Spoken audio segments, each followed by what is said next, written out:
अस्सलामुअलैकुम स्टूडेंट्स। आज हम फिर मैट्रिक्स एंड डिटर्मिनेंट को डिस्कस करने जा रहे हैं।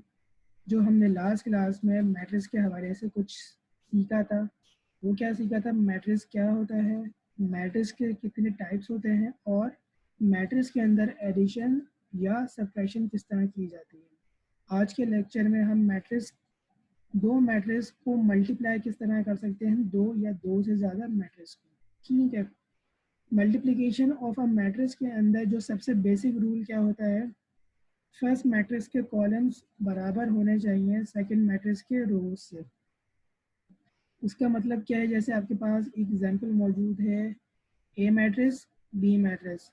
फर्स्ट मैट्रिक्स के कॉलम, कितने कॉलम है, एक कॉलम दो कॉलम, और कॉलम किस तरह होता है, वर्टिकल डेटा होता है। और सेकंड मैट्रिक्स के रोज, एक रो दो रो, और रो किस तरह का डेटा होता है, हॉरिजॉन्टल डेटा।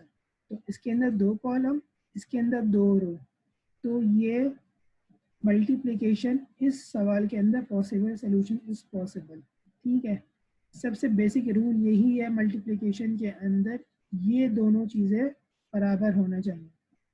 अगले सवाल में देखते हैं, ये आपके पास ए मैट्रिक्स, ये आपके पास बी मैट्रिक्स। अब इसके अंदर कितने कॉलम से, एक कॉलम दो कॉलम तीन कॉलम। बी मैट्रिक्स के अंदर रोज कितनी है, एक रो दो रो तीन रो। तो ये इस हिसाब से इसके अंदर मल्टीप्लिकेशन पॉसिबल है, क्योंकि जिसका जो रूल है, कॉलम्स बराबर होने चाहिए रोज से। ठीक है।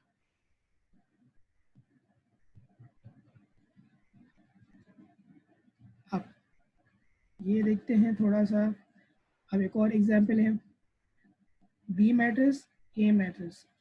बी मैट्रिक्स के कितने कॉलम से, एक कॉलम दो कॉलम, और ए मैट्रिक्स के कितने रोज है, एक रो दो रो तीन रो। अच्छा, अभी पीछे तो हमने ये देख लिया सोल्यूशन किस तरह पॉसिबल हो सकता है मल्टीप्लिकेशन में। अब इसका तरीक़ेकार देखते हैं। तरीक़ाकार किस तरह होता है, आपने क्या करना है, फर्स्ट मैट्रिक्स की रो R1 को आप मल्टीप्लाई करेंगे C1 से भी, C2 से भी और C3 से भी। इसी तरह फर्स्ट मैट्रिक्स की रो R2 को मल्टीप्लाई करेंगे C1 C2 and C3। Same इसी तरह R3 को मल्टीप्लाई करेंगे C1 से, C2 से और C3 से। चेक करने का तरीका क्या होता है, पहले के कॉलम दूसरी की रो बराबर होनी चाहिए। कैलकुलेशन का तरीका क्या होता है, आप रो को कॉलम से मल्टीप्लाई करना है। ठीक है। ये मैंने इसकी वो लिख दी रोज और कॉलम्स। अब इसके नंबर देख लेते हैं। R1 क्या है आपके पास 5 6, ये 5 और 6, कॉलम क्या है आपके पास 2 1।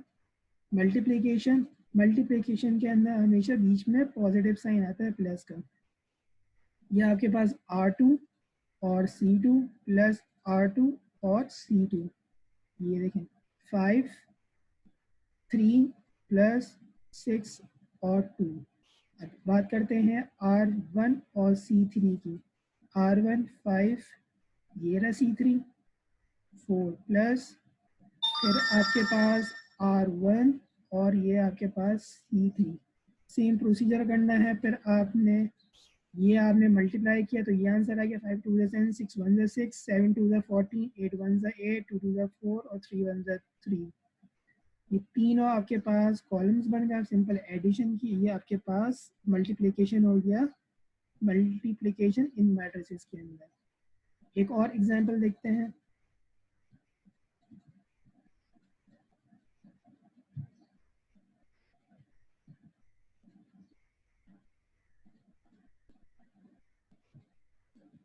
ठीक है, अगली एग्जांपल में क्या है देखें।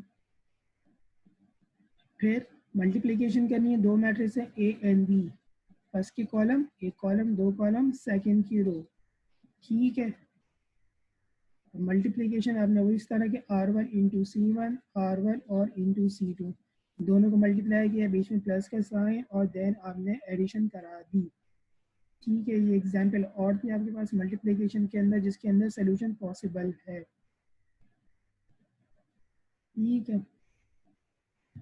अब अब कुछ इस तरह का सवाल भी आता है, जिस तरह हमने एडिशन सब्ट्रैक्शन में देखा था सवाल, बीच में इक्वल टू का साइन आ गया था आपके पास। ठीक है। अब इसके अंदर भी आपके पास इक्वल टू का साइन आ गया। ये आपके पास जब इक्वल टू का साइन आता दो साइड्स बन जाती, एक लेफ्ट हैंड साइड और एक राइट हैंड साइड। ठीक है, अब आपकी मर्जी है, पहले आप लेफ्ट को स्टार्ट करें या राइट को स्टार्ट करें। मैंने लेफ्ट को स्टार्ट किया, लेफ्ट क्या आती A multiply by B plus C, dot marks करूँ, पहले ब्रैकेट सॉल्व होगा, बी प्लस सी को मैंने सॉल्व किया तो मेरे पास ये आंसर आ गया। अब देन इस ब्रैकेट को मुझे ए से मल्टीप्लाई करना है। एडिशन के लिए फर्स्ट में जितने कॉलम्स हैं उतने ही सेकंड के अंदर कॉलम्स होने चाहिए, एक कॉलम दो कॉलम, एक कॉलम दो कॉलम, तो जब ये पॉसिबल है एडिशन के अंदर। जब मल्टीप्लिकेशन के अंदर आया, फर्स्ट के कॉलम और सेकंड के रो बराबर होने चाहिए, फर्स्ट के कॉलम सेकंड के रो। लेकिन मल्टीप्लिकेशन तो पॉसिबल तो हो गई, अब उसको करना किस तरह है, ये देखें, ये हमने मल्टीप्लाई किया ए बी प्लस सी के आंसर को, ये आपके पास ये आंसर आई है। ठीक है, ये हमने लेफ्ट हैंड साइड को सॉल्व किया था, यही आंसर हमारे पास अब राइट हैंड साइड का भी आना चाहिए। राइट हैंड साइड क्या आती है हमारे पास, ए मल्टीप्लाई करना है, फिर एडिशन करना है ए इंटू सी से। बॉन्ड मार्क्स के अंदर पहले मल्टीप्लिकेशन होती है देन एडिशन होती है, पहले हमने इसको मल्टीप्लाई करना है, फिर इसको मल्टीप्लाई करना है, इन दोनों के आंसर को हमने ऐड करना है। ए मल्टीप्लाई बाई बी का आंसर आपके पास ये आ गया, ए मल्टीप्लाई बाई सी का आंसर देखते हैं नेक्स्ट पेज पे क्या आ रहा है। वो आपके पास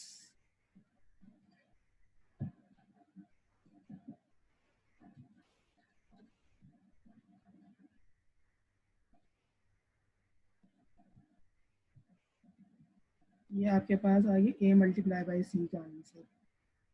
ठीक है, अब याद कीजिए हमें करना क्या था, राइट हैंड साइड के अंदर ए मल्टीप्लाई बाय बी और ए इंटू सी, इन दोनों के आंसर को हमें प्लस करना था। जब इन दोनों के आंसर को हमने प्लस किया तो यही आंसर बन गया हमारे पास। और हमें प्रूफ क्या करना था, ए मल्टीप्लाई बाय किसके बराबर होना चाहिए, A multiply by B plus C क्या, और equal to A multiply by B plus A into C, इन दोनों का आंसर प्रूफ होना चाहिए।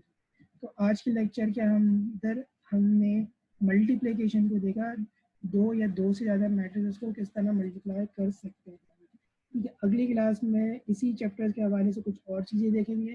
तब तक के लिए अल्लाह हाफिज़।